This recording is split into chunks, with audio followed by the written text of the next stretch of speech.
Saya menghujat Allah, oke? Saya pun juga seperti itu pada saat itu. Akhirnya ternyata tidak tanpa sekilas tiba-tiba istri saya bilang kepada saya ada yang memegang tangan saya untuk turun ke kolam itu. Tapi nggak ada orangnya, tapi saya rasa ada yang pegang, dia kata istri saya. Dan saya bilang pun juga begitu, demikian juga saya. Saya juga turun secara langsung begitu dan ditenggelamkan dalam baptisan. Dan akhirnya hari Selasa kami menikah. Semua Tuhan Yesus itu lakukan semuanya, janji-janjinya ditepati. Semua tetangga-tetangga itu heran, Fikram masuk Kristen. Lalu tiba-tiba saya pikir tetangga saya itu haji itu yang punya salon, dia bilang begini, Fikram, saya sumbangkan kau baju jas untuk apa pernikahanmu dengan istrimu. Semua Tuhan buka jalan, semua Tuhan Yesus buka jalan tentang hal yang luar biasa. Dan itu benar Tuhan Yesus. Lalu semua orang-orang Muslim yang saya kenal, teman dan sahabat saya itu semuanya datang, tetangga-tetangga rumah saya datang di acara pernikahan saya pada waktu itu. Padahal mereka Islam, mereka tahu itu bahwa saya masuk Kristen pada waktu itu. Padahal hati saya tidak bilang begitu.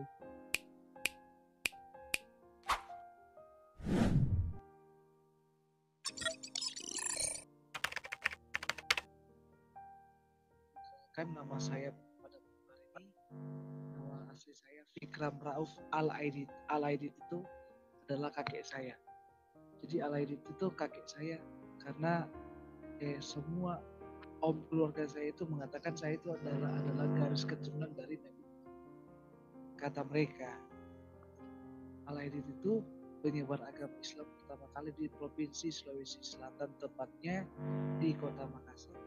Kenapa saya bisa percaya menjadi anak Tuhan Yesus? Karena ada perjumpaan saya kepada Tuhan Yesus melalui perjumpaan saya dengan istri saya. Istri saya itu seorang Muslim juga. Begini kisahnya. Papa saya namanya Imran Rauf, mama saya namanya Lucia Sitabah. Jadi marganya dia Sitabah. Kenapa saya bisa berjumpa dengan istri saya? Mungkin karena rencana dan kehendak Bapa sehingga saya berjumpa dengan istri saya pada waktu saat saya sebelum bertobat.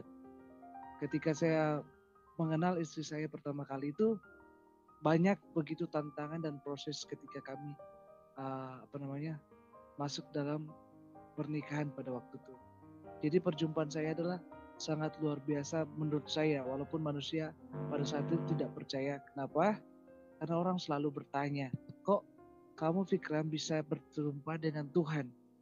Nah, saya jelaskan bahwa saya berjumpa dengan Tuhan Yesus itu pada waktu ketika saya hadir dalam ibadah KKR. Setelah ibadah KKR, itu berjumpa selalu, melihat dia selalu setiap dalam satu minggu itu ada 2 kali.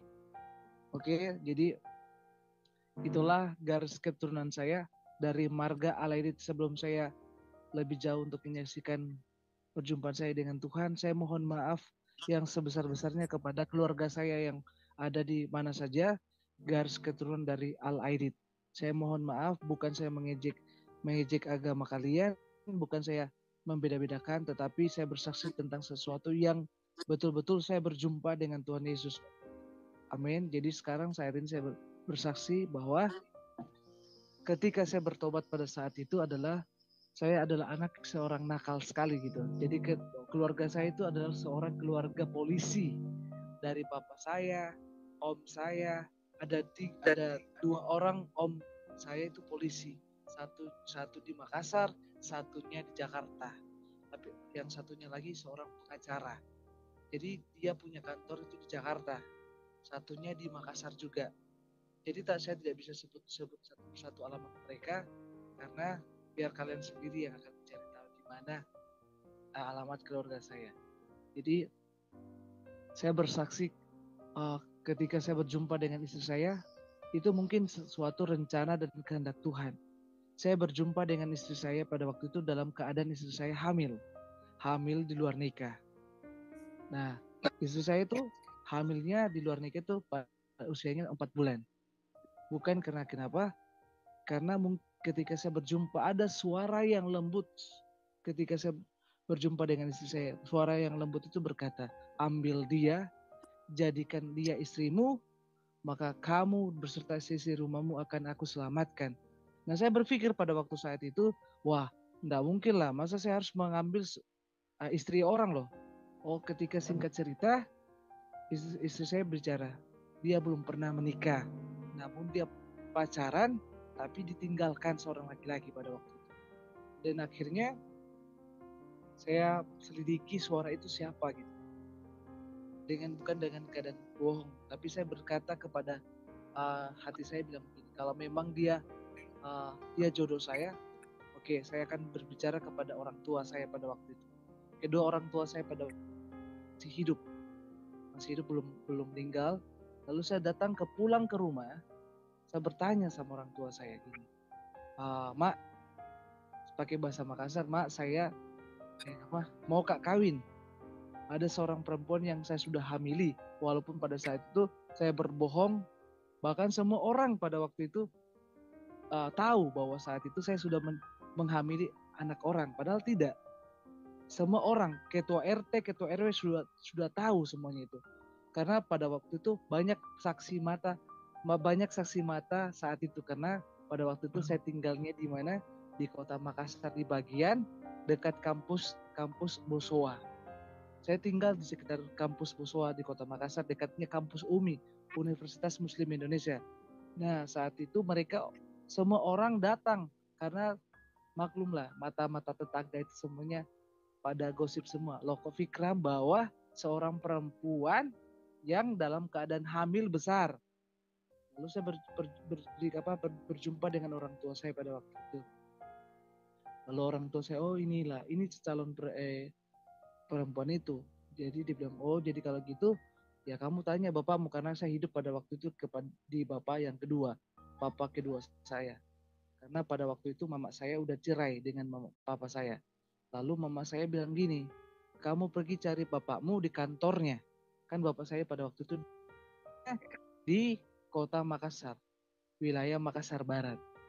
Jadi saya datang berjumpa dengan bapak saya bilang, saya akan menikahkan kamu sama istri kamu gitu. Singkat beberapa hari kemudian, sudah 1 minggu, tidak ada tanda-tanda, tidak ada keberadaannya dia datang, tidak ada siapapun pada saat itu. Lalu ketika pada saat itu mama saya bilang begini, saya sudah putus asa. Dia bilang kayak gini, begini saja nak Fikram, toh kan saya tahu bahwa kamu sudah ikuti bapakmu Muslim pada waktu itu. Karena kenapa? Karena ommu sendiri mengatakan bahwa Fikram itu sudah masuk Islam, kami sudah mau ambil dia. Oke? Lalu mama saya kasih tahu gini, saya cuma kasih saran saja, coba kamu berbicara dalam hati kamu, minta. Maksudnya istilahnya dalam doa pada waktu itu. Ketika mama saya ngomong gini, kamu coba percaya sama Yesus. Nah, saya ketawa pada saat itu, bukan ketawa karena apa, tapi saya ketawa seolah-olah, wah ini aneh, nggak benar ini. Tidak benar, kenapa mama saya sarankan saya minta sama Yesus. Oke, pada waktu itu saya nggak sebut dia Tuhan, saya cuma sebut dia Yesus dengan sembarang nama. Nah, akhirnya pada saat itu saya ingat mama saya ngomong kayak gitu. Saya tidak berdoa, tapi saya cuma ngomong, tidak berdoa, dalam bentuk ngomong kayak gini. Saya seperti apa yang saya ngomongkan. Saya bilang begini, Yesus, saya bilang begitu dengan sembrono, Yesus mau kak kawin, mau kak menikah, tapi tidak ada yang menolong saya pada waktu itu. Bapak saya tidak datang, berjanji saja, janji saja. Nah, saya ini mau kawin. Bagaimana ini? Saya ngomong kayak gitu dengan ngomong yang asal-asal saja. Itu yang pertama. Pada esok harinya istri saya nelpon.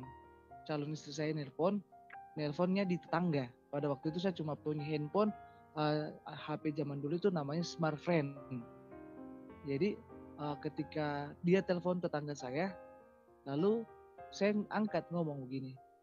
Kalau memang tidak ada yang mau menikahkan kita, saya bilang, bahkan tetangga rumah saya dengar loh bahwa Fikram mengajak istrinya masuk Kristen, padahal saya tidak sebut Kristen. Saya bilang begini, kita coba cari orang yang bisa nikahkan kita pada waktu itu. Coba kita cari, mungkinkah ada imam kah, atau mungkinkah ada orang yang baik yang bisa menikahkan kita dan dia jadi saksi pada waktu itu. Singkat cerita, akhirnya istri saya bilang gini, oke Pak, saya datang ke rumah tak, karena bahasa Makassar, Bugis Makassar itu untuk menghormati orang itu dia pakai tak, kita, bahasa kita. Jadi dia ngomong, oke Pak, saya ke rumah tak, akhirnya dia datang ke rumah saya, dia ngomong, bagaimana nih, semua orang sudah tahu bahwa kita mau kawin, mau menikah nih, tapi siapa mau tolong kita nih? Tidak ada, pada saat itu tidak ada. Dan akhirnya apa, singkat cerita, karena adik saya pada waktu itu, adik tiri saya itu, dia ikut papa tiri saya, seorang Kristen Protestan. Lalu dia ajak saya gini, begini Fikram, kalau tidak ada satupun yang kasih kawin kok, coba kau bedek masuk Kristen, belajar menjadi Kristen. Dia sarankan saya seperti itu, menjadi Kristen. Nah saya ketawa, nah, bisamu, saya bilang begini sama adik saya, bisamu itu, kau suruh kak masuk Kristen, kau tahu agamaku, kau tahu bapakku, kenapa kau arahkan saya masuk Kristen? Adik saya pada waktu itu bilang gini, kan tidak ada jalan keluar, toh? Nah, bukan saya masuk Kristen karena menikah, bukan. Malamnya kembali malam, saya berdoa yang sama, tapi berdoanya saya tidak lipat tangan, tapi saya tetap buka mata dan saya bilang begini, Yesus, saya bilang begitu, Yesus, kalau memang kau mau tolong saya, buktikan nih pertolonganmu sama saya. Jadi kalau kamu tolong saya akan buktikan apa yang saya bilang sampai hari malam ini. Saya katakan. Pada keesokan harinya, istri saya masih ada. Tinggal sama saya pada waktu itu. Akhirnya ada kabar, adik saya datang bilang begini, Fikram, saya sudah ngomong sama Bapak Pendeta. Dia bilang, kau, istrimu, kau pergi ke gerejanya dulu. Ke gereja dia untuk apa? Konseling. Seperti itu. Dan akhirnya saya pergi karena pada saat itu ada ibadah gerejanya dia, ibadah gereja pemuda, ibadah youth pada waktu itu, karena adik saya itu gereja di gereja Pentakosta Tabernakel.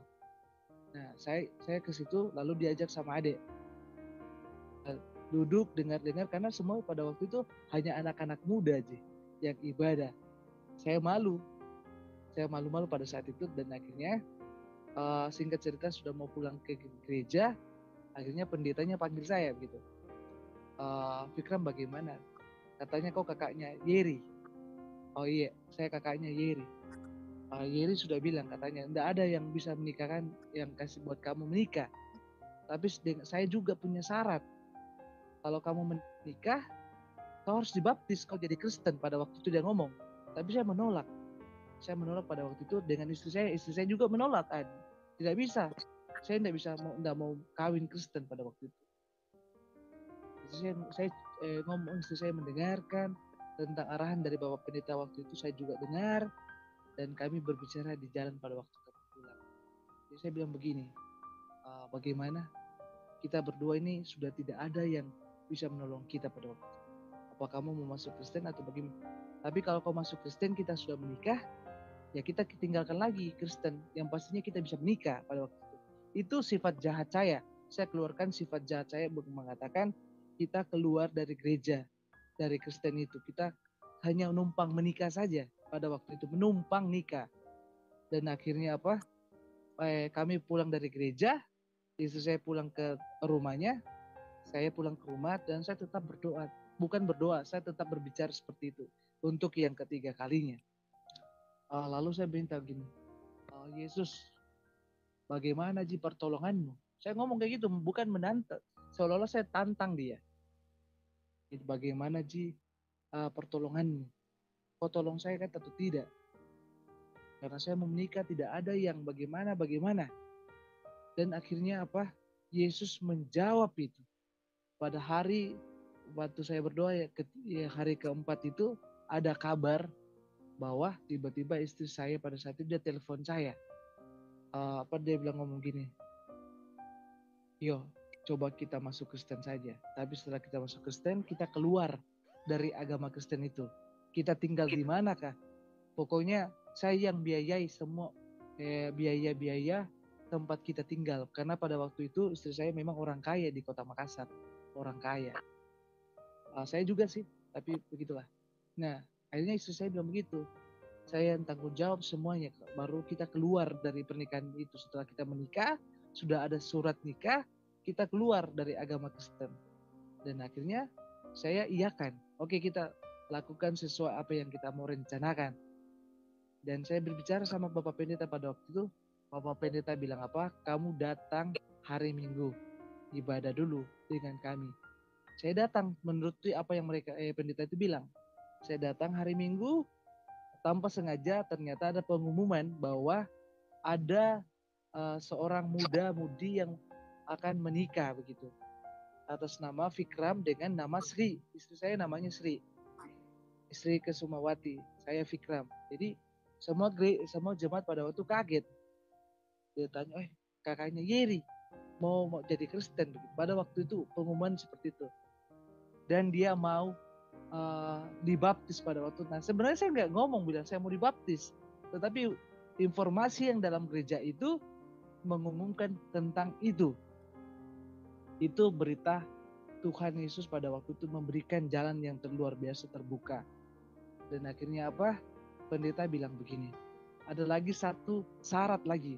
Kalau kamu menikah, harus paling tidak istri kamu harus ada saksinya. Supaya keluarganya tidak ada yang buat keributan. Seperti itu. Nah, itu pergumulan saya dengan istri pada waktu itu. Lalu saya berdoa lagi, meminta lagi dengan hal yang sama. Tengah malam pada waktu itu jam 12 malam. Saya minta lagi. Saya bilang begini, mana mi janjimu Yesus? Saya nggak sebut Tuhan, tapi Yesus dengan sembrononya. Mana mi janjimu Yesus? Ya toh? Karena kenapa banyak tetangga-tetangga saya dengar bahwa Yesus itu dapat menyembuhkan orang. Yesus itu dapat menolong orang. Nah sekarang Yesus kau harus tolong saya. Saya bilang begitu. Dan 2 hari kemudian saya ditelepon sama pendetanya. Dia bilang begini, anakku Fikram, dia bilang begini, saya sudah berdoa. Tuhan bilang kamu menikah. Saya harus nikahkan kamu. Saya soal biaya, soal semuanya, saya siapkan semuanya. Jadi asalkan kamu harus dibaptis. Nah, itu proses saya untuk dibaptis itu sangat membuat saya itu hari jengkel. Kenapa saya harus dibaptis gitu. Lalu datang lagi istri saya bilang jengkel gitu. Tidak ada. Tapi pada besok harinya, tante dari istri saya itu telepon istri saya dan dia mengaku dia mau menjadi saksi. Jadi semua pertolongan Tuhan Yesus pada waktu itu luar biasa. Akhirnya hari Minggu yang kedua saya dibaptis. Saya gemetar untuk turun ke dalam kolam pada waktu itu. Lalu saya ditenggelamkan. Demikian juga istri saya. Istri saya juga dia takut. Jangan sampai dia bilang gini, saya menghujat Allah. Oke, saya pun juga seperti itu pada saat itu. Akhirnya ternyata tidak, tanpa sekilas tiba-tiba istri saya bilang kepada saya ada yang memegang tangan saya untuk turun ke kolam itu. Tapi nggak ada orangnya, tapi saya rasa ada yang pegang, dia kata istri saya. Dan saya bilang pun juga begitu, demikian juga saya. Saya juga turun secara langsung begitu dan ditenggelamkan dalam baptisan. Dan akhirnya hari Selasa kami menikah. Semua Tuhan Yesus itu lakukan semuanya, janji-janjinya ditepati. Semua tetangga-tetangga itu heran, Fikram masuk Kristen. Lalu tiba-tiba saya pikir tetangga saya itu haji itu yang punya salon, dia bilang begini, Fikram, saya sumbangkan kau baju jas untuk pernikahanmu dengan istrimu. Semua Tuhan buka jalan. Semua Tuhan Yesus buka jalan tentang hal yang luar biasa. Dan itu benar Tuhan Yesus. Lalu semua orang-orang Muslim yang saya kenal, teman dan sahabat saya itu semuanya datang. Tetangga-tetangga rumah saya datang di acara pernikahan saya pada waktu itu. Padahal mereka Islam. Mereka tahu itu bahwa saya masuk Kristen pada waktu itu. Padahal hati saya tidak bilang begitu. Setelah saya sudah menikah, lewat 2 hari saya akan berpindah keyakinan saya pada waktu itu.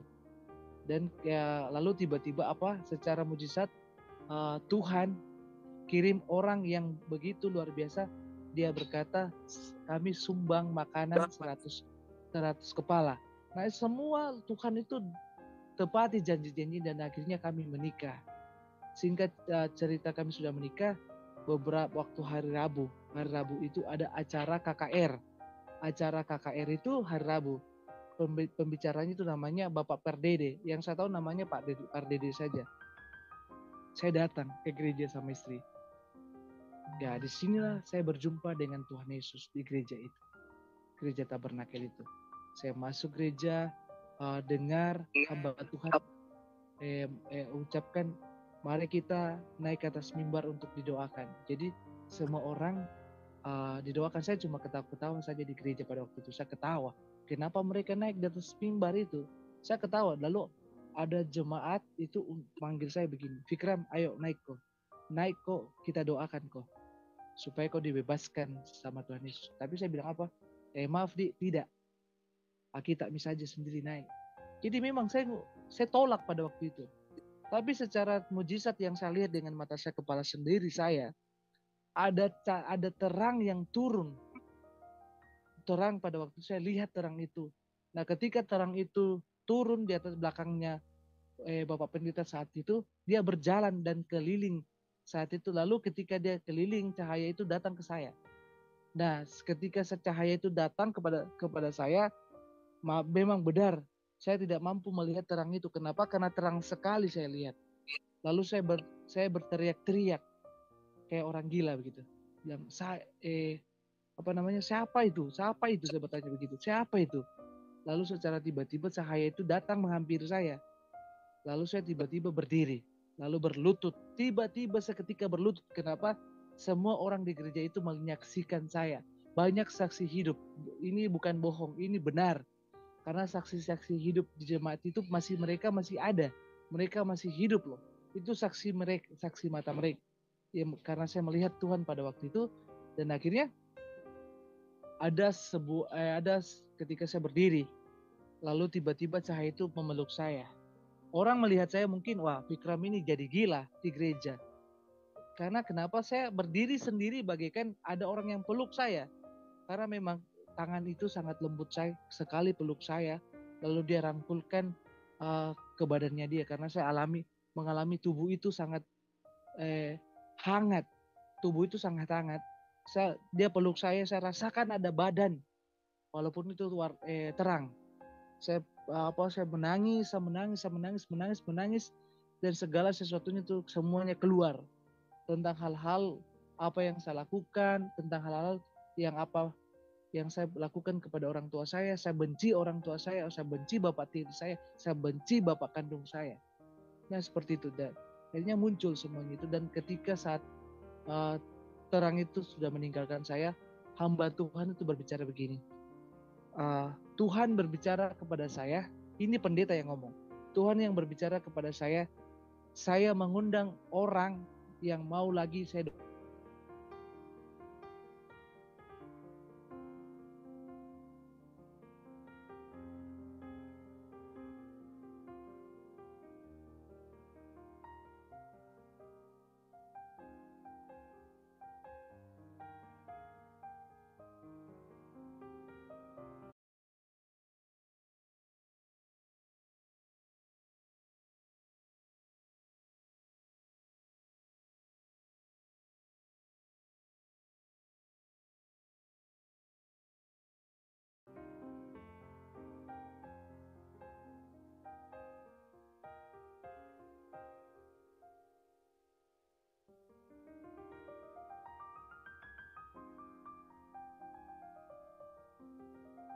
Nah, ketika saat itu, ketika dia bilang suara Tuhan. Kenapa, Pak? Ini ada suara nggak sih di YouTube? Oke, lanjut. Maaf teman-teman. Oke. Lalu suara saya masih ada nggak, Pak? Suara saya ada. Nah, ketiga kalinya saya bergerak sendiri. Saya naik, Lalu saya berdiri di atas orang-orang semuanya itu yang mengangkat tangan, lalu mereka pada menangis. Nah, saya tidak menangis, saya cuma melihat sekeliling saya. Nah, semua orang menangis, jemaat saya itu menangis bagaimana, begitu semua menangisnya. Nah, saya melihat ada apa ini? Saya melihat pada saat itu, saya tidak tutup mata, saya cuma melihat saja. Nah, disitulah suara Tuhan berbicara kepada saya begini. Yehezkiel. Dia manggil saya, nama saya Yehezkiel. Yehezkiel itu dua kali. Lalu saya colek bapak yang tua itu di samping kiri saya. Saya bilang, Pak, ada yang panggil Ki. Saya bilang begitu. Saya ganggu dia berdoa, Pak, ada yang panggil Ki, Pak. Lalu bapak itu bilang, siapa panggil Kak? Ada suara bilang, panggil Ki, nama tak Yehezkiel. Tapi bapak itu bilang, nama saya bukan Yehezkiel, jangan kau sembarangan. Jadi dia bilang apa? Fokus kau doa. Saya tidak berdoa, saya tetap buka mata. Ketika disuruh fokus berdoa, saya tidak tutup mata. Nah, suara yang ketiga saat itu dia bilang begini, Yehezkiel anakku. Lalu saya apa? Saya melompat lari ke depan. Pokoknya saya lari ke depan, lalu saya ditangkap sama bapak pendeta itu.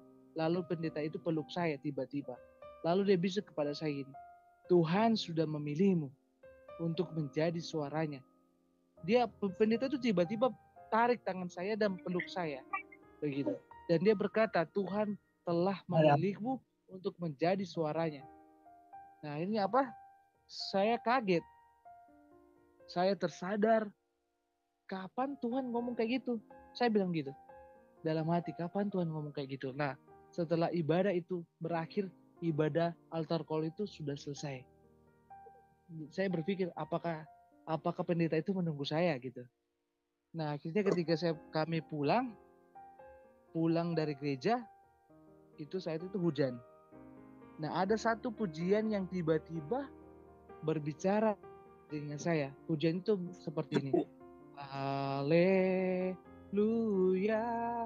haleluya, hale. Nah, itu pujian saya ingat sampai hari ini. Kenapa? Kalau saya menyanyi di gereja, pujian penyembahan yang saya ambil itu saat itu adalah pujian haleluya. Haleluya, haleluya. Nah, semua ketika saya mengangkat satu pujian itu, semua orang yang dengar, semuanya mereka tuh tiba-tiba pada menangis ketika saya mengambil pujian itu. Nah, saya pulang ke rumah, orang saat itu melihat saya, oh Fikram sudah ke gereja nih, oh Fikram sudah jadi Kristen nih. Kalau orang Makassar bilang Kristen itu karisteng, maksudnya bahasa-bahasa main-main, bahasa-bahasa hinaan. Nah, saya pulang di rumah,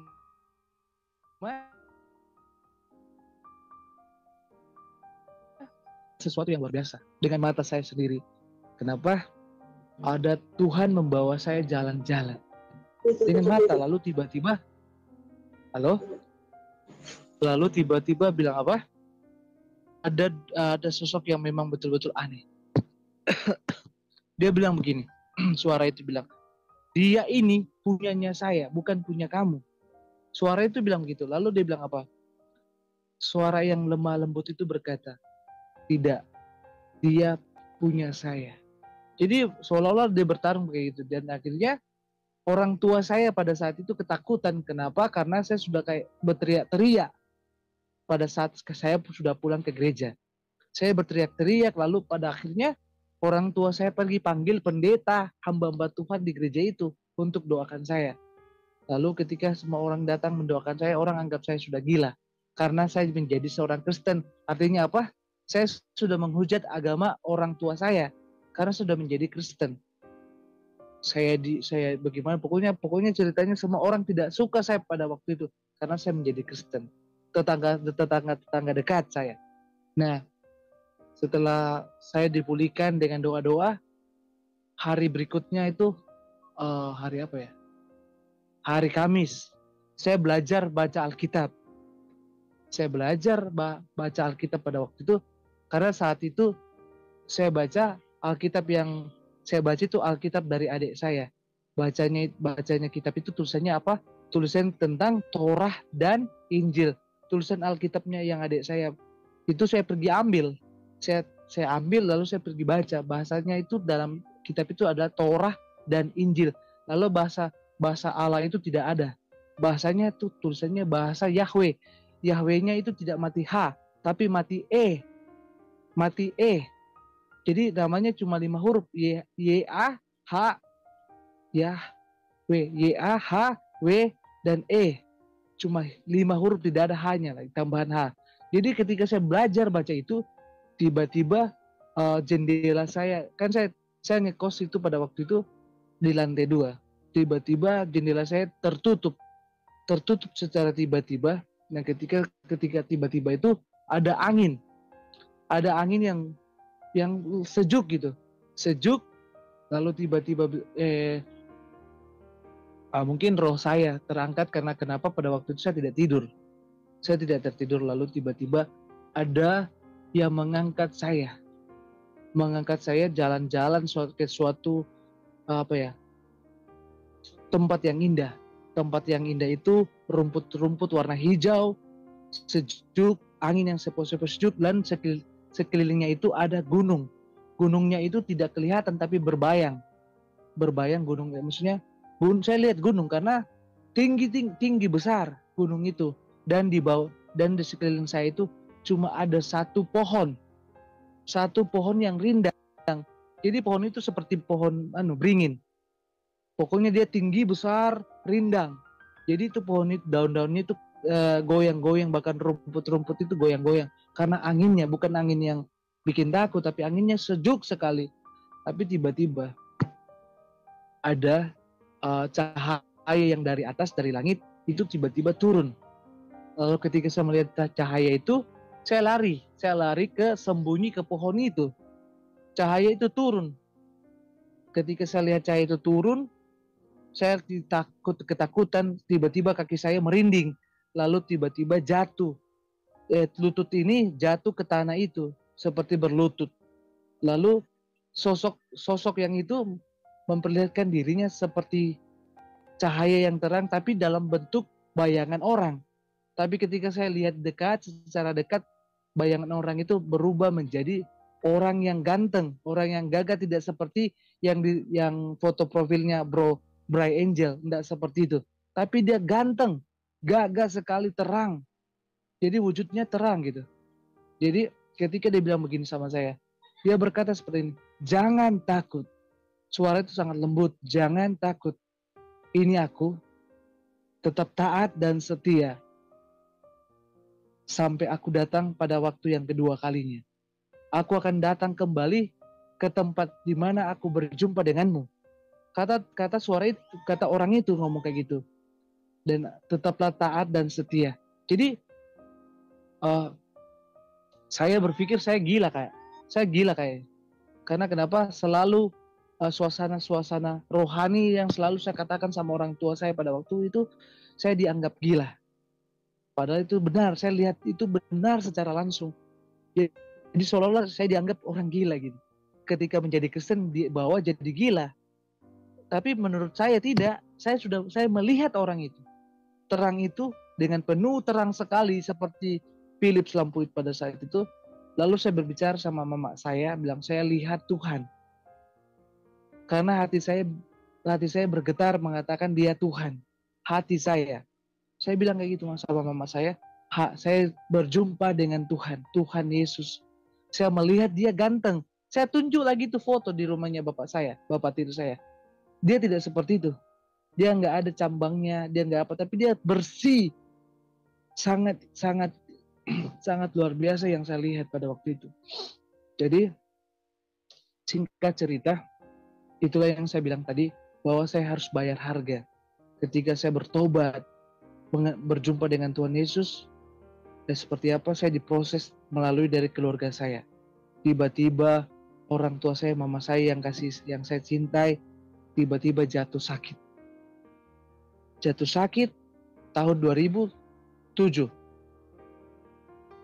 Jatuh sakit, baru diantar dokter sudah bilang bahwa ibu ini, mama kamu mengalami sakit kanker payudara stadium 4, baru dibawa rumah sakit. Dokter bilang sudah stadium 4. Saya kecewa pada waktu itu. kecewa. Saya berusaha untuk bagaimana caranya untuk bisa ada kesembuhan. Nah, tiba-tiba saat itu, secara tidak langsung mama saya bilang begini, saya mau dibaptis. Akhirnya mama saya bilang gini, saya harus baptis mama di mana? Jadi saya melihat KKR saat itu, saya rajin selama saya kenal Tuhan Yesus, saya giat gereja, rajin bergereja. Pokoknya tidak ada yang bisa larang saya. Hujan pun saya pergi. Hujan-hujan datang ke gereja, tidak pakai payung, basah-basah gitu. Akhirnya apa?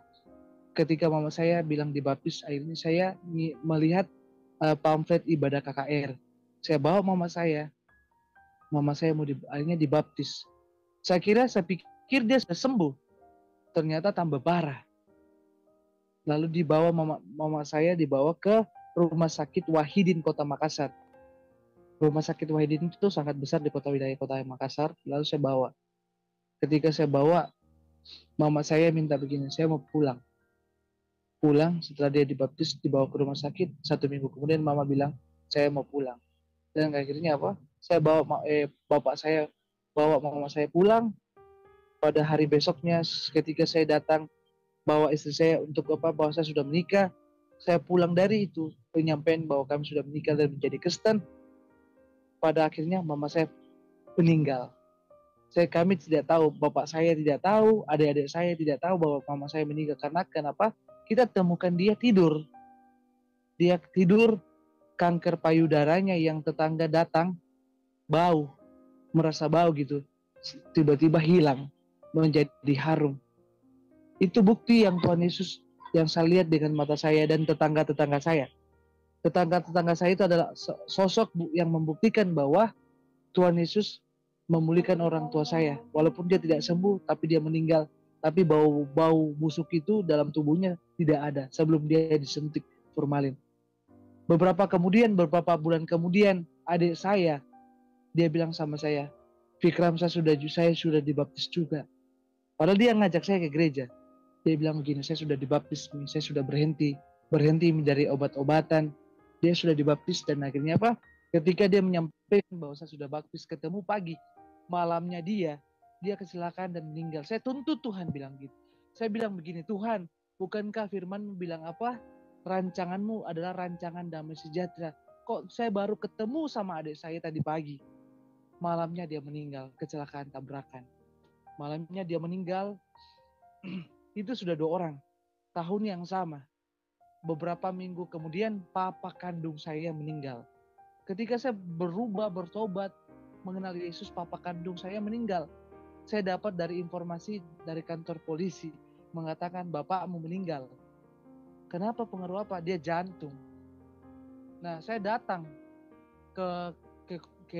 mau dipakamkan, tiba-tiba om saya, saudara bapak saya bilang begini, nak, kenapa kau masuk Kristen, nak? Nggak bisa mau kulihat ki bapakmu di masjid, di kafani. Nggak mi. Jadi saya dilarang masuk dalam masjid pada waktu itu. Saya dijagai, jangan kau masuk masjid karena tidak layak nih kau masuk masjid. Saya di luar menangis bagaimana, dan akhirnya apa? Saya pulang, saya bilang sama begini, Tuhan, kenapa kau dong Tuhan, saya masuk Kristen ini 3 orang yang saya kasih itu dipanggil. Lalu yang sangat seru lagi, yang terakhirnya, papa tiri saya, papa yang kedua, ketika dia berkata kepada saya, Fikram, saya mau berangkat dulu, nak, Dik, saya mau pergi, papa jaga baik-baik adikmu. Begitu ceritanya. Lalu dia cium saya gitu. Dia menjadi baik. 1 minggu kemudian kami didatangi polisi, saya kira ada kasus begitu. Tiba-tiba bapak polisi itu bilang begini, apakah ini namanya anak dari bapak ini? Oh iya Pak, bapak saya tidak ada di sini Pak.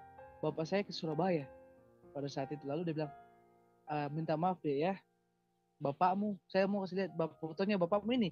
Jadi saya bilang, iya, fotonya bapak saya itu, bapak saya. Lalu dia bilang apa, adek, kasih kuat dan hatimu, meninggal nih bapakmu deh di Surabaya. Dia ditemukan di mana? Di pos satpam, sedang tertidur, kata polisi itu, tertidur. Dan akhirnya apa? Saya menjadi sosok yang dihina sama orang, dikutuk-kutuk sama tetangga saya. Karena kenapa? Ketika saat itu bahwa kamu yang sudah nyala itu sudah mengelak dari Tuhan, keyakinanmu. Kau berpindah dari keyakinan, makanya Allah mengutuki engkau. Satu persatu keluargamu mati. Mamamu mati, adikmu mati, papa kandung mati, papa tirimu mati. 4 orang dalam 1 tahun. Berjalan 1 tahun. Semua orang itu, tetangga-tetangga saya pada waktu itu menghina saya, mengejek saya. Bilang gara-gara kamu masuk Kristen. Jadi keluargamu satu persatu habis diambil. Karena kamu dosamu. Karena kamu menjadi Kristen. Itu dosamu. Lalu saya berpikir, saya merenung. Betul juga. Apa yang saya lakukan sudah menyalahi agama saya yang terdahulu. Tapi saya mengingat perkataan Yesus pada waktu itu, jangan takut. Tuhan bilang jangan takut, tetap taat dan setia. Sampai Tuhan Yesus datang. Dan akhirnya apa? Saya bertahan dan Tuhan memberikan mujizat yang luar biasa dalam hidup saya. Ternyata anak saya yang lahir dari istri saya itu darahnya anak saya dengan darah saya ternyata sama. Itu pembuktian yang Tuhan bela. Tuhan membela hidup saya. Tuhan membela ke rumah tangga saya pada waktu itu. Karena pada waktu itu semua tetangga sudah tahu bahwa anak yang dikandungan istri saya itu bukan anak saya. Tuhan buktikan. Kenapa? Darahnya anak saya yang pertama itu, padahal dia usianya 5 bulan. Kalau ilmu dokter itu sudah bukan lagi darah, tapi sudah jadi manusia. Lalu ketika tes darahnya anak saya yang pertama dengan darah saya itu sama. Sama persis karena golongan saya kata dokter saya anak saya yang pertama itu jadi itulah yang membuat saya bahagia sampai hari ini, sukacita, dan akhirnya anak saya ada anak kedua saya dan anak ketiga saya. Jadi anak pertama saya itu namanya Daniel, anak kedua saya namanya Gabriel, anak ketiga saya namanya Sevanya. Karena segala sesuatunya yang saya beri nama, semuanya muncul secara tiba. Beri nama dia Gabriel, beri nama dia Sevanya, padahal perempuan. Tapi Tuhan, saya tidak pernah ngotot, Tuhan kenapa dia perempuan, kenapa dia enggak. Akhirnya apa? Saya beri nama dia Sevanya. Jadi anak saya ada 3.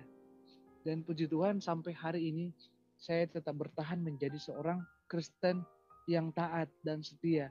Bahkan menjadi Tuhan membawa saya lebih dalam lagi mengenal dia melalui setiap puji-pujian. Saya belajar menyanyi lagu-lagu rohani, saya belajar menyanyi lagu-lagu rohani, dan akhirnya saya menjadi di salah satu gereja di Kota Makassar itu menjadi worship leader, pemimpin pujian. Saya belajar bagaimana untuk mengundang Tuhan hadir dalam gereja, bagaimana kuasa Tuhan hadir dalam gereja.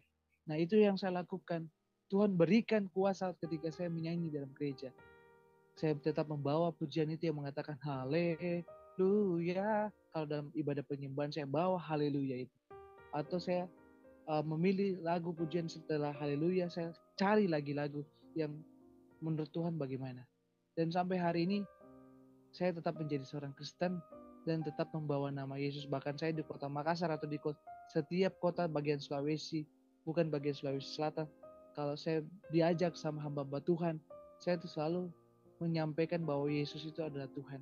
Tidak pernah pakai nama Isa. Maaf ya saudara-saudaraku yang para penginjil-penginjil, saya tidak memakai nama Isa, tapi saya memakai nama Yesus. Bahkan istri saya pun juga demikian. Dia memakai nama Yesus dan tidak pakai nama Isa. Karena Isa itu bukan Yesus, Yesus bukan Isa. Jadi malam hari ini apa yang saya saksikan dalam kehidupan saya secara pribadi, perjumpaan saya dengan Tuhan Yesus, nama saya diganti menjadi nama Yeskel yang artinya Tuhan menguatkan kalau tidak salah. Karena saya belajar tentang arti nama Yeskel, Tuhan yang menguatkan. Jadi bagi teman-temanku yang murtadin, tetaplah berdiri kokoh dalam iman kita. Jangan pernah dirayu dengan segala hal. Apapun kita alami seperti saya, kadang saya tidak punya uang, diusir dari kos-kosan, diusir dari kontrakan, kami tetap bertahan. Saya pulang kampung ke Kota maaf ya saudara-saudaraku, saya pulang ke kota Jeneponto. Saya ke sana diproses lagi sama keluarga besar. Kami dihina. Dia bilang, mana mi Tuhanmu? Apa atau dan sebagai berikutnya. Tapi kami suami istri tetap bertahan sampai hari ini di tahun 2023. Jadi saudara-saudaraku yang murtadin, apapun yang terjadi dalam kehidupan kita ditolak kah?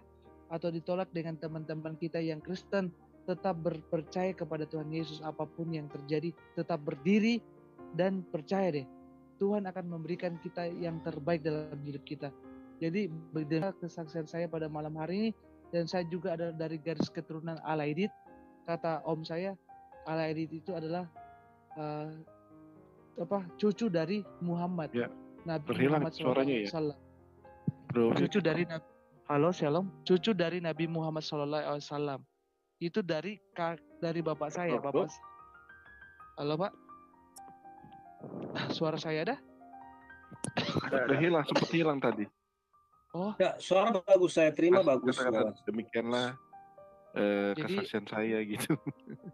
Jadi demikianlah kesaksian saya pada Bro. Demikianlah kesaksian saya pada malam hari ini. Kiranya para saudara-saudaraku yang murtadin tetap bertahan, bahkan saudara-saudaraku yang sudah Kristen ya. Suara saya ada, Pak? Ada. Mungkin Brian yang apa yang ada ya? Ada. Di saya ada. Oh, suaranya ada, Pak ya?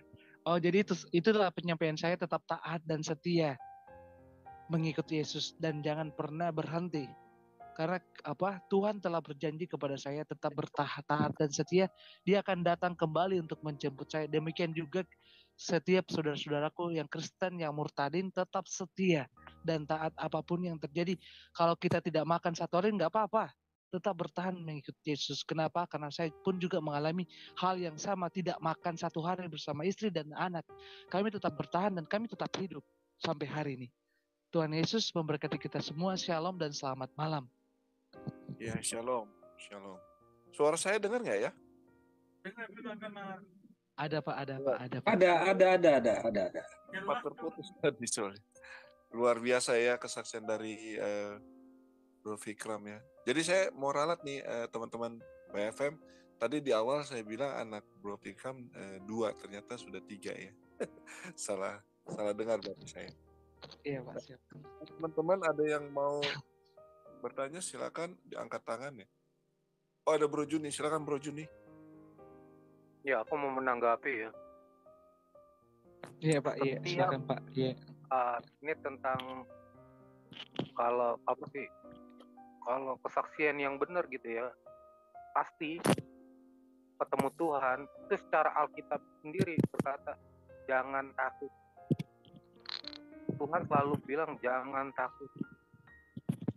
Itu banyak tuh ayatnya ya. Ketika ketemu Abraham katakan jangan takut. Mereka Tuhan ketemu Maria juga berkata jangan takut. Pada Hagar juga dikatakan jangan takut. Malaikat itu berbicara kan. Nah ini sesuatu yang luar biasa gitu. Ketika Tuhan berbicara kepada Yehezkiel ini kan bro ini bro Yehezkiel, aku sampai kepikiran kenapa namanya Tuhan itu manggil Yehezkiel. Aku sampai kepikiran, wah ini jangan-jangan memang Tuhan tahu gitu harus kuat. Tuhan yang memberi kekuatan kan, karena keluarga bakal ditinggal keluarga dan kita harus memang tetap setia ya dalam Tuhan. Jadi ini udah luar biasa banget buat bro Yehezkiel ya. Makasih Pak, makasih Pak. Iya, jujur aku iri banget gitu. Dengan kesaksian ini, perjumpaan dengan Tuhan itu sesuatu yang teman-teman yang dari Kristen impikan dari lahir itu ya. Kristen yang dari lahir itu impikan. Karena Tuhan ini kan bilang, kenapa kita harus setia gitu. Karena di Wahyu 22 ayat 13 kan Yesus berkata, akulah Alfa dan Omega, yang awal dan yang akhir, yang terkemudian kan. Itu perkataan Yesus sendiri. Itu udah luar biasa banget dalam maknanya ya. Jadi kita harus setia sampai kedatangan kedua kalinya kan Tuhan bilang kan. Iya Pak, iya. Sampai memberi nama buat anaknya bro lagi wow. Luar biasa lah, ngeri nih. Jarang-jarang dapat kesaksian kayak gini. Ya buat temen-temen yang di YouTube ini lagi denger ya, dimanapun berada, di share nih video, di like, di subscribe ya, kasih ke teman-teman buat meneguhkan gitu. Itu aja sih. Terima kasih bro Bre, terima kasih bro Yeskel. Tuhan Yesus memberkati. Terima kasih Pak. Terima kasih Pak. Ada lagi Bapak Alfa dan Omega, silakan Pak Alfa. Ya, salam, selamat malam. Yeskel. Iya Pak. Kalau menurut Yeskel, kira-kira tekanan apa yang paling menggugah hati ya, atau istilahnya sempat kecewa ketika Pak. Papa tidak ada, mama juga tidak ada, adik tidak ada. Itu dari pihak siapa? Pihak mama atau pihak papa yang masih agama seberang, kemudian gimana bisa terlepas dari tekanan-tekanan itu. Jadi begini Pak, sebenarnya kalau lepas dari tekanan itu sebenarnya saya gagal Pak. Saya bilang kepada keluarga saya begini, saya sudah capek saya ngomong Pak ya, saya sudah capek bikin terkatung-katung istriku, anakku, kami jadi peminta-minta pada waktu itu Pak ya. Tapi karena Tuhan baik Pak, lalu kenapa tiba-tiba istri saya ngomong gini, saya nggak akan berpaling kepada Tuhan Yesus. Kenapa? Karena Tuhan Yesus berbicara ke saya. Nah pada waktu itu posisi saya sama keluarga bapak om saya, dia sudah keluarkan pistolnya pada saat itu. Pada waktu itu beliau tinggal di asrama polisi Pak. Dia sudah mengeluarkan pistolnya dan tante saya itu bilang begitu, kalau memang begitu Mina, kamu mau hidup kamu begitu, ya kalau saya sebagai tante nggak bisa larang kon, atau kecuali dari abahmu sendiri, karena abah itu om, kami panggil dia abah. Jadi om itu 1 minggu tidak bicara sama saya Pak, walaupun saya tinggal di rumahnya 1 minggu, dan akhirnya istri bilang begini, Pak, kita pulang turun ke Makassar. Kalau memang kita tidak ada yang tolong kita di Makassar, enggak apa-apa Ji. Kalau memang kita tidur di jalanan, ya tidur di jalan. Karena Tuhan Yesus itu baik Pak. Ketika saya bilang sama om dan keluarga saya bilang begini, saya sudah capek dihina sama orang, dianggap orang peminta-minta, dianggap orang karena kamu jadi Kristen, kamu menjadi orang yang seperti bagaimana, menyebabkan keluargamu mati. Jadi saya begitu Pak. Jadi kemarin saya ditekan dengan tetangga, ditekan dengan keluarga, ditekan dengan faktor hidup Pak ya. Jadi otak saya itu sakit Pak. Sakit gitu, memegang beban yang berat Pak buat saya. Karena kenapa? Karena pada waktu itu anak saya ada usia 10 bulan Pak. Jadi akhirnya kami keluar dari kos-kosan, kami pergi ke kampung, ke Jeneponto Pak. Karena kampungnya bapak saya itu, kakek saya itu ada di kota Jeneponto. Jadi saya minta, sekali lagi saya selalu bilang, saya bersaksi, saya minta maaf bagi keluarga saya yang garis keturunan Alaidit, dimanapun mereka berada, saya minta maaf. Saya tidak menghina agama, saya tidak mencaci maki, tapi saya membuktikan Tuhan Yesus itu ada, memang benar-benar Tuhan. Jadi kayak gitu Pak. Apa yang Bapak bilang itu memang tekanan Pak, tekanan sangat. Pokoknya merusak otak, merusak kepala gitu. Pedis Pak, saat tekanan seperti itu. Iya Pak, iya. Ya saya salut, maksudnya gini, yang Anda alami adalah di luar nalar ya, di luar nalar kemanusiaan yang lemah Pak. Ini.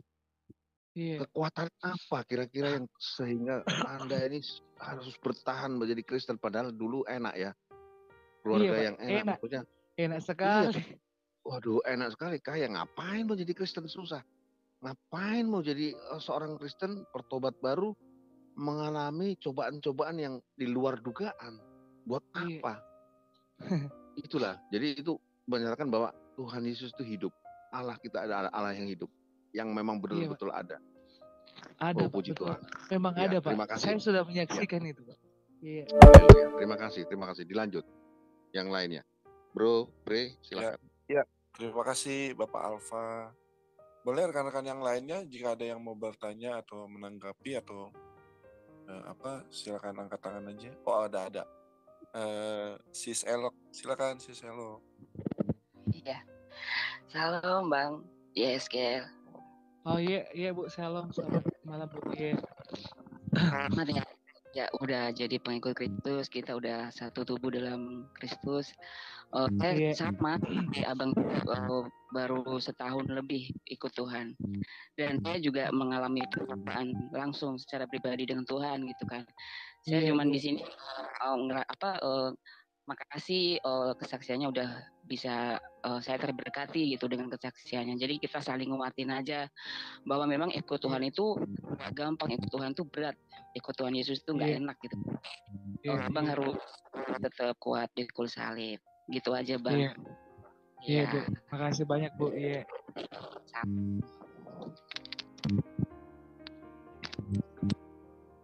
Baik, terima kasih Elok atas penguatannya, motivasinya. Iya. YSKL ya dalam kehidupan. Tadi aku dengerin sempet nangis sih, jadi inget gitu yang pernah aku lewati. Pengalaman ya. Ya semua Iya. memang tantangan semua rata-rata kesaksiannya ya. Ya tapi memang itulah ya resiko yang bisa diambil ketika kita memutuskan untuk mengikuti Yesus.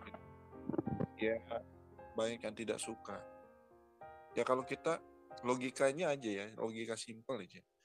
Kalau kita dekat dengan Tuhan, siapa sih yang benci yang orang dekat sama Tuhan?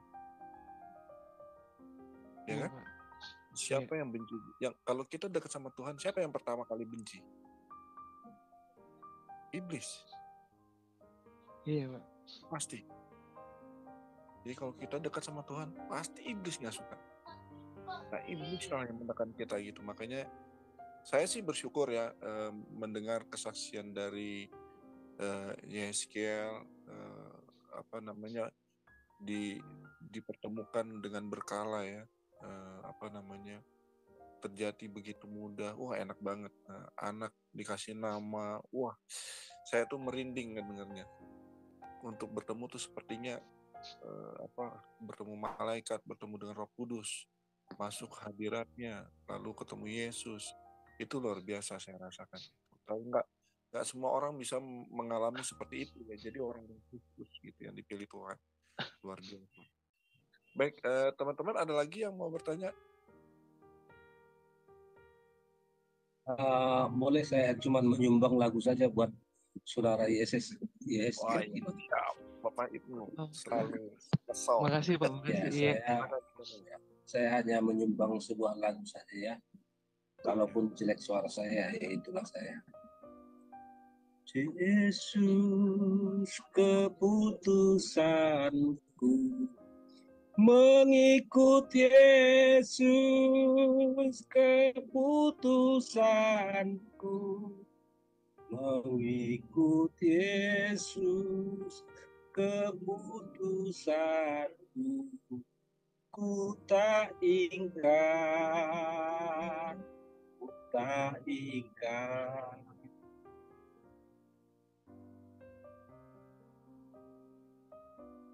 Mau sendiri ku ikut Yesus, walau sendiri ku ikut Yesus, walau sendiri ku ikut Yesus, ku tak ingkar, tak ingkar.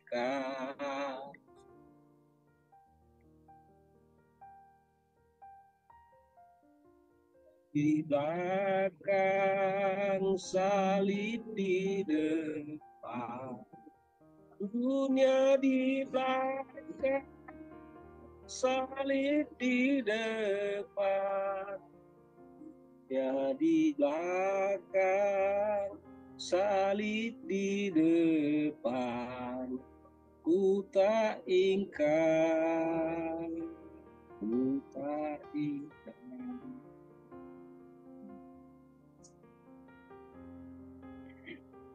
Maukah engkau mengikut Yesus? Maukah engkau mengikut Yesus? Maukah engkau mengikut Yesus selamanya? Selamanya. Haleluya. Itu saja yang bisa saya berikan ya. Haleluya. Iya, amin Pak. Iya. Haleluya. Luar biasa. Baik, terima kasih Pak Ibnu untuk peneguhannya dengan lagu rohani Mengikut Yesus Keputusanku ya. Baik, berikutnya ada sang penggugat. Silakan, Bro. Sang penggugat. Yo, shalom semua. Ya. Shalom, shalom. Iya, Nah, ini gue mau kasih ayat Alkitab ceritanya. Tapi bukan cuma untuk Pak Fikram sebenarnya. Ini untuk semua. Ya, tangan gue turun dulu pegel. Nah, jadi untuk semua ya. Kok gue bukan host ya? Aduh, tolong dibukain deh kalau gitu. Saya buka ayat Alkitab nggak? Matius 25. Matius 25.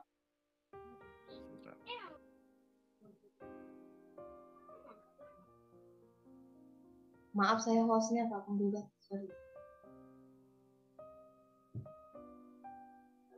Mana nih? Pak Penggugat. Ini.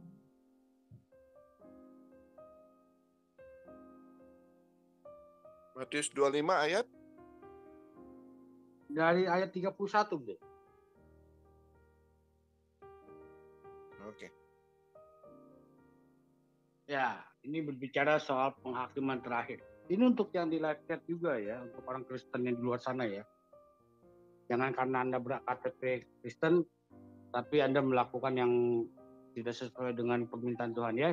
Kita baca Matius ya, Matius 25 dari ayat 31.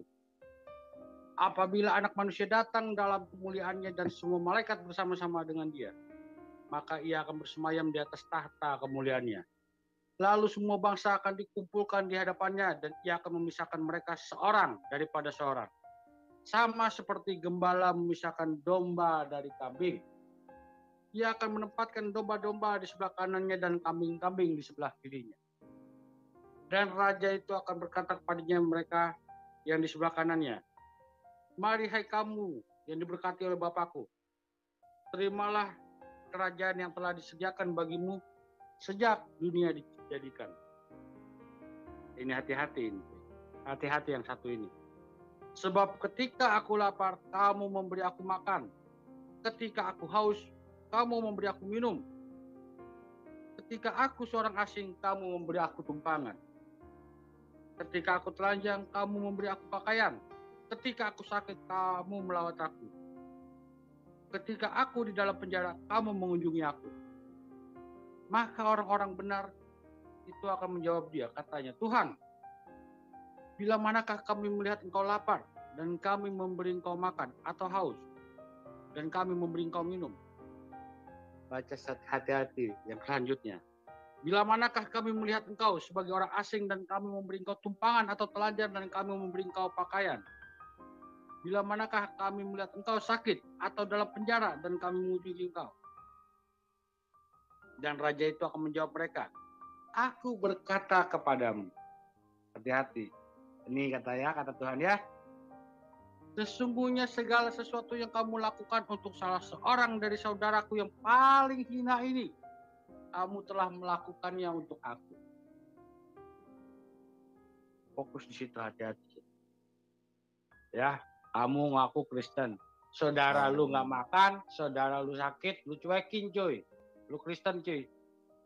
Hati-hati ya bro ya. Anda yang merasa Kristen, baca baik-baik ayatnya. Jangan ngaku Kristen loh kalau lu kayak begini. Ya.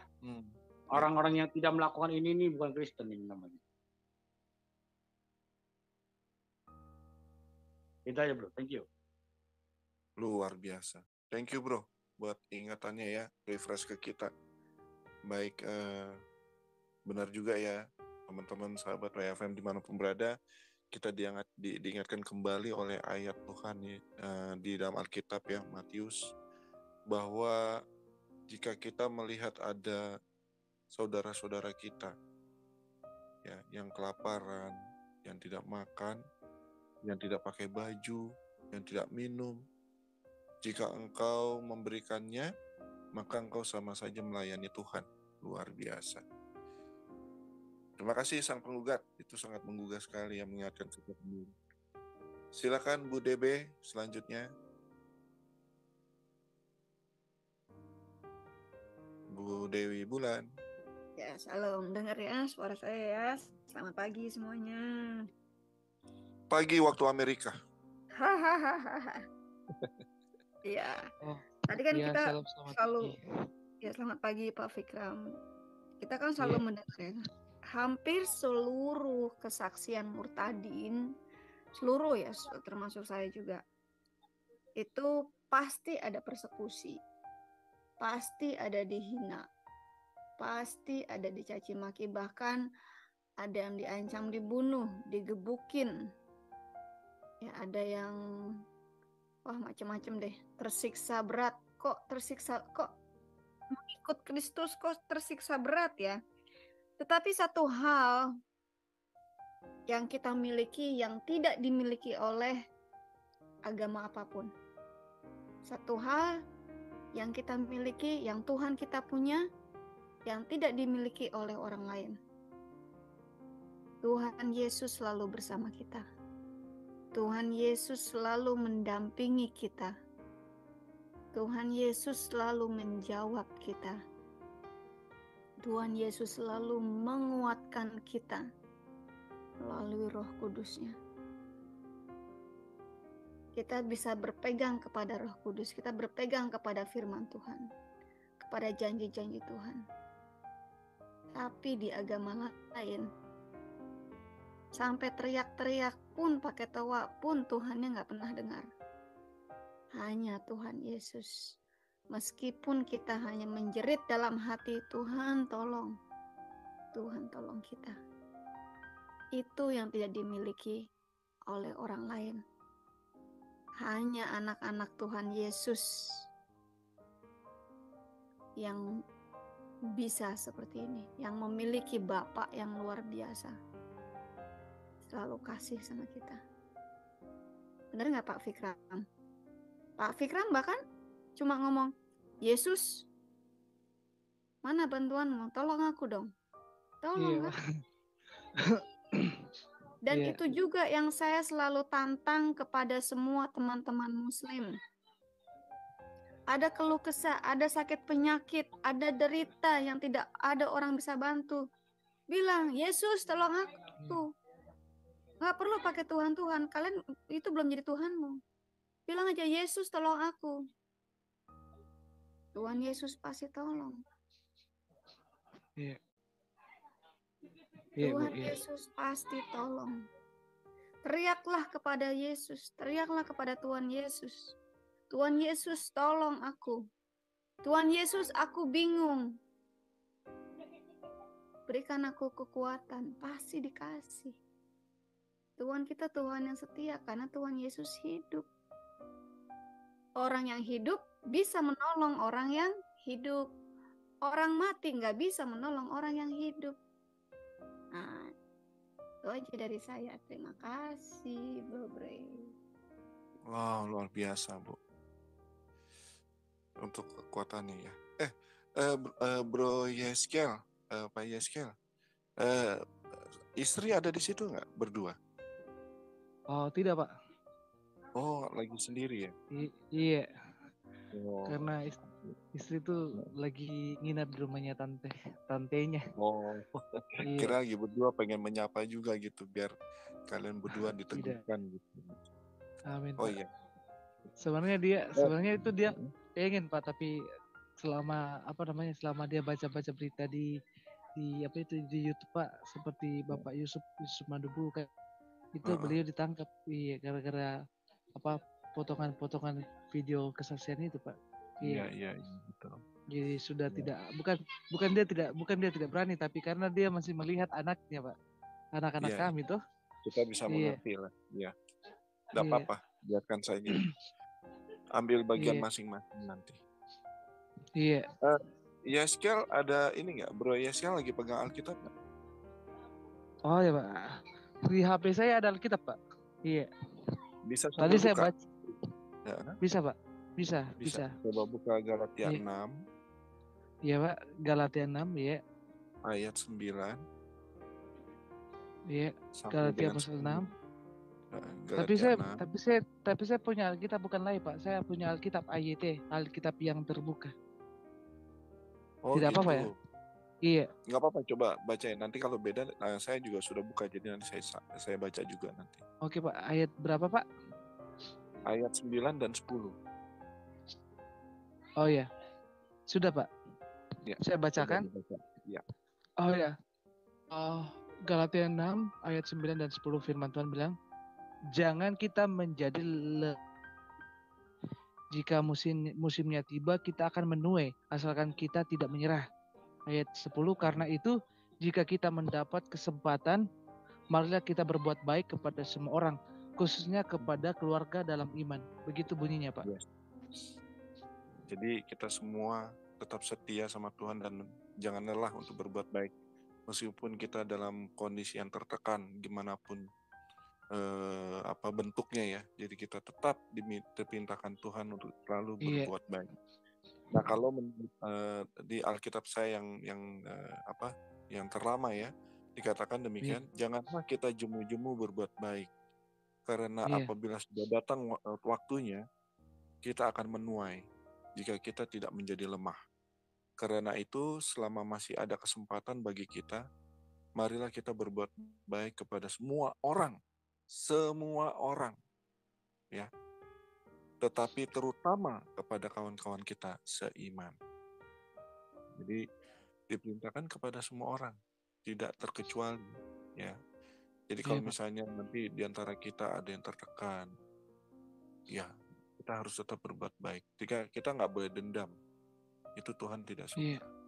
Maka ketika kita berbuat baik, itu sudah ada Tuhan siapkan gitu, ya bagi kita. Baik teman-teman, sahabat-sahabat WFM, ada lagi yang mau bertanya seputar kesaksian dari teman kita Bro Zeskel atau Bro Fikram? Silakan.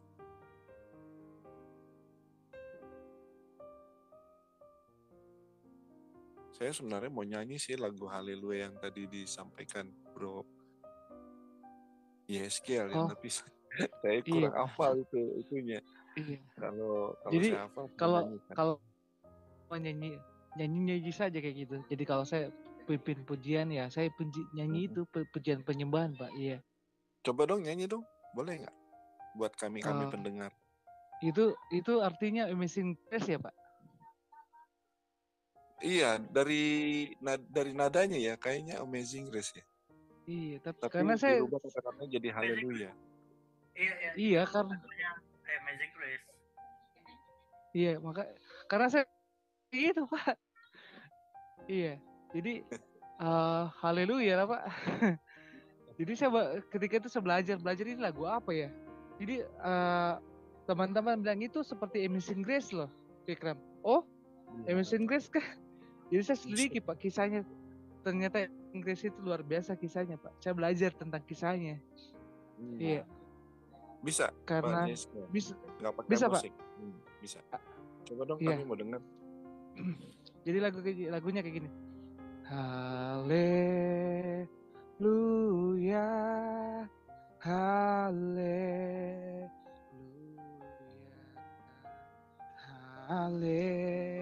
haleluya, amin, haleluya, haleluya,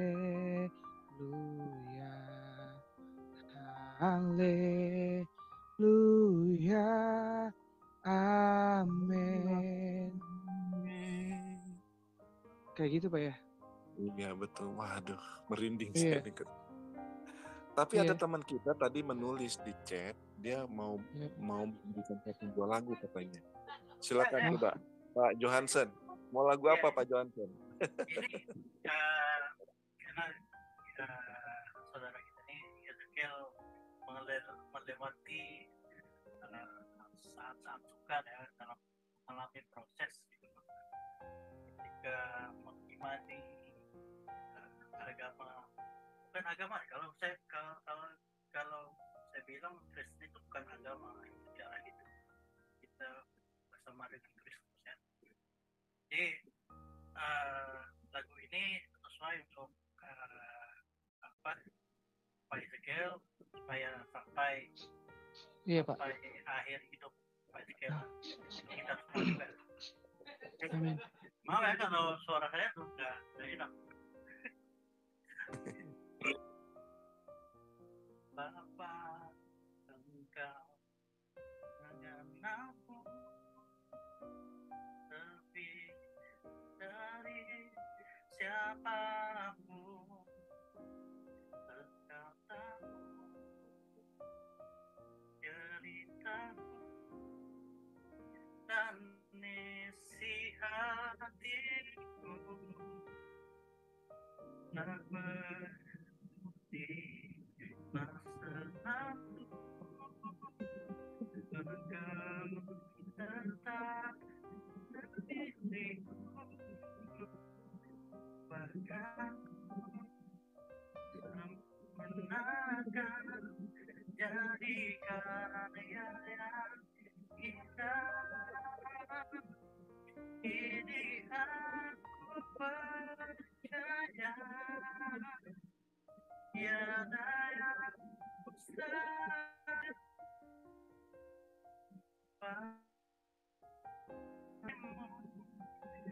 Kuasa kuatkanku, dasarku beradalah ini berserah pada rajanya bagiku. Ku ikuti panggilanmu, bukan setia sampai akhir hidup. Ya itu aja. Haleluya. Doakan Amin Pak, amin. Luar Amin, biasa. tetap setia bersama Tuhan. Karena Iya. akhir-akhir ini sebelum ini waktu kita bertemu di YFM ya, saya itu sering berbicara sama itu seluruh tahun ya. Itu saya merasakan Tuhan Yesus tuh kedatangan itu sangat dekat, bukan yang seperti yang bicarakan 10 tahun lalu, 20 tahun lalu, tapi pada saya itu sangat dekat. Awalnya besok kali ataupun mungkin 5 menit lagi dia mau datang gitu. Tapi kita di dunia ini kita lihat banyak kasus-kasusnya. Kalau kita lihat di negara barat itu kasus LGBT ya, itu di mana-mana. Itu penyembahan setan itu bukan kalau dulu itu sembunyi-sembunyi, sekarang udah terang-terangan gitu. Jadi kalau karena saya di Malaysia, sekarang kami di sini dalam pergumulan itu masih dalam kami bergumul gara-gara itu kalimat Allah. Jadi yang kaum kadrun itu mengklaim bahwa itu kalimat Allah itu cuman untuk orang Muslim aja. Di kami yang terobatnya itu orang Kristen. Gitu. Nah, jadi karena kasus ini, gara-gara ini saya tuh gimana ya? Seolah merasakan kalau kedatangan Tuhan Yesus sangat dekat. Itu aja. Baik. Luar biasa. Impartasi ya. Berasa Tuhan itu dekat. Pak Arya, mungkin ada sepatah dua kata Pak Arya? Biasanya setiap di acara saya Pak Arya tidak ketinggalan nih bersuara. Shalom Pak Arya. lagi monitor ya. Baik. Saya berharap kesaksian saudara kita Yeskel atau Bro Firkam ini membuat kita menjadi lebih kuat lagi ya, lebih merasakan dia lagi di dalam Tuhan gitu. Bagi teman-teman sahabat yang ingin sekali ya seperti yang di kejadian di dalam kehidupannya Bro Firkam ini, ayo kamu bisa. Kalau yang lain bisa, pasti kamu juga bisa ketemu dengan Tuhan Yesus. Ya karena Amin. Karena Tuhan itu hanya sejauh doa. Gak Iya, jauh. Kalau kamu nggak berdoa ya dia berasa jauh. Kalau kita berdoa, dia begitu dekat sekali sama kita. Bahkan ketika engkau mengetuk, dia akan bukakan. Ya. Engkau sapa, dia pun akan menyapa. Gitu. Baik. Ada Pak Lukman, angkat tangan. Silakan Pak Lukman. Pak Lukman yang terakhir ya, Bro. Silakan Pak Lukman.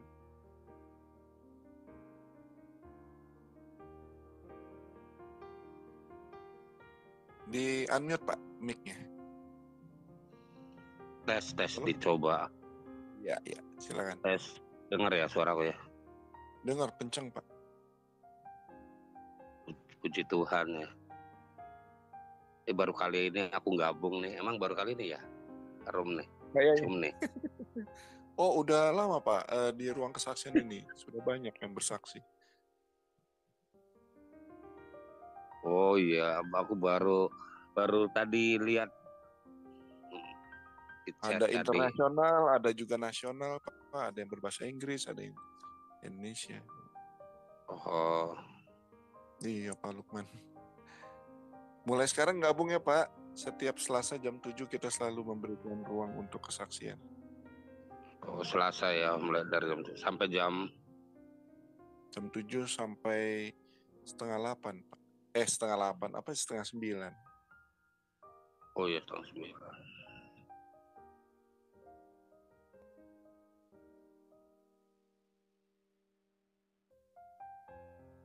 Ada yang mau disampaikan Pak Lukman? Ya, puji Tuhan ya, puji Tuhan. Biar salam kenal dulu kan, Lukman Cirebon ya. Emang kalau kita ada Zoom gini kesaksian, apakah kita bukan saling sini hebat atau pintar, tapi di sini kita mau saling menguatkan. Betul. Saling mendukung, saling menunjang kan intinya di sini. Betul. Supaya kita sama-sama terbangun di dalam rohani iman Kristen kita kan. Yes. Saya juga mengalami gitu ya. Maksudnya mengalami apa? Hidup kita itu harus mengalami gitu aja, bukan sekedar mengenal gitu ya, mengenal Kristus, Yesus, tapi kita juga harus mengalami. Mohon maaf Pak Lukman juga murtadin kah? Iya betul. Oh, nanti jatahnya Pak Lukman gimana kalau minggu depan aja bersaksinya? Oh bukan. Boleh, tapi ini sekirasing Pak ya. Oh iya, boleh. Nanti ini ya Pak, japri saya di live chat tuh nomor HP Bapak biar kita WA-an nanti. Oke, ya minggu depan aja ya. Gak apa-apa. Iya dong, kalau Pak Lukman mau bersaksi, saya kasih ruang buat Pak Lukman. Ditampilkan aja nomor HP, nomor saya. Jadi nanti Pak Oh, Lukman, gitu. Jadi Bre coba ditaruh di live chat, di chat ya, nomor WA saya. Jadi Pak Lukman bisa WA saya, nanti saya kasih ke Bre. Kan lebih enak kalau ada WA yang tercantum. Silakan Bre taruh di chat aja. Oke, ya udah di chat aja. Ntar aku chat aja ya. Iya.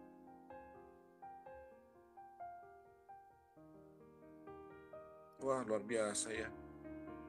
Di dalam kesaksian ketemu dengan Pak Lukman Hakim. Luar biasa. Bentar ya Pak, saya chat dulu ya. Iya. Luar biasa. Sampurasun. Saya mas bentar aja, lagi dikelilingin para muslimin. Puji Tuhan. Paham kenal Pak Luman? Ya, salam kenal. Itu Pak, nomor HP-nya sudah saya cantumkan. Itu memang nomor Amerika ya Pak. Ibu Dewi Bulan, nanti Bapak WA ke Bu Dewi Bulan ya. Siap. Ada +1 561 kodenya 287 60 97. Nanti Bapak jangan kaget kalau ngeliat profil picture-nya ya. Bu DB ini cantik banget orangnya. Mantap. Baik. Ada lagi? Saya rasa bisa satu orang lagi nih untuk penutup terakhir yang mau angkat tangan, mau bicara. Ada? Tidak ada. Baik. Akhirnya kita di penghujung acara juga ya teman-teman. Tadi saya sebelum acara saya minta Pak Yeska atau Bro Firkam ini untuk menutup kita dalam doa ya. Bisa Pak? Bisa Bro Firkam? Oh bisa Pak, bisa. Bisa ya. Tapi cuma tutup doa, nggak doa berkat Kak Pak, cuma tutup doa saja. Hanya tutup aja, iya hanya tutup aja. Oh iya Pak. Ya. Suara saya masih ada Pak? Suara saya masih ada? Kenceng kok. Oh bagus. Iya. Kita semuanya saudara-saudaraku yang saat ini malam hari ini yang hadir dalam room kesaksian ini, sebelum kita meninggalkan tempat ini, mari kita satu di dalam doa, kita berdoa. Bapa kami yang berada dalam kerajaan sorga, dikuduskanlah namamu, datanglah kerajaan-mu, jadilah kehendak-mu di bumi sama seperti sorga. Bapa yang saat ini kami panggil di dalam nama anak-Mu Tuhan kami Yesus, dalam pujian penyembahan kami, dalam kesaksian kami pada malam hari ini, bahkan kesaksian hamba-Mu Tuhan, kiranya Engkau memberkati setiap kesaksian hamba-Mu, dari setiap ayat, dari setiap perkataan dan bahasa yang hamba sampaikan, walaupun sangat sederhana, kiranya itu menjadi berkat bagi banyak orang. Dan hamba percaya kesaksian hamba-Mu bertumbuh bagi setiap orang-orang, bahkan saudara-saudaraku yang Kristen dan murtadin Tuhan, agar mereka menjadi kuat, menjadi tangguh dalam mengikut Engkau Tuhan. Terima kasih Bapa dalam surga, Engkau berkata kepada hamba-Mu, jangan takut, tetaplah taat dan setia, dan kami percaya Tuhan, apa yang hamba-Mu sampaikan itu pesan bagi kami semua, untuk kami yakin bahwa kami gak perlu takut karena Engkau ada bersama-sama kami.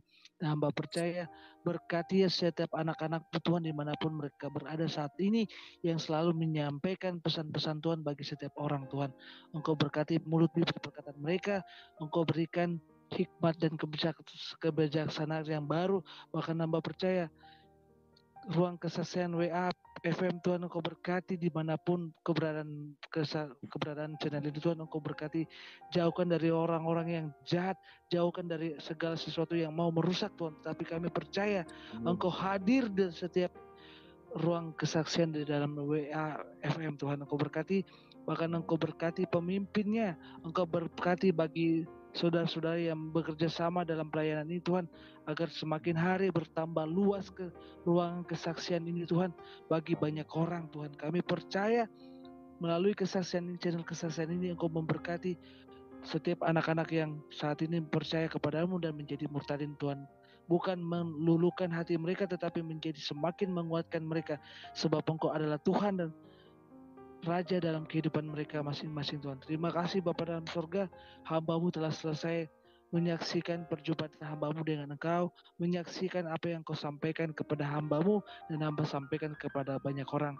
Terima kasih Bapa dalam surga, Engkau berkati kami semua yang hadir, kekuatan dan kesehatan yang datangnya daripada-Mu, dan kami percaya segala sesuatunya Tuhan kami telah terima dari yang berat.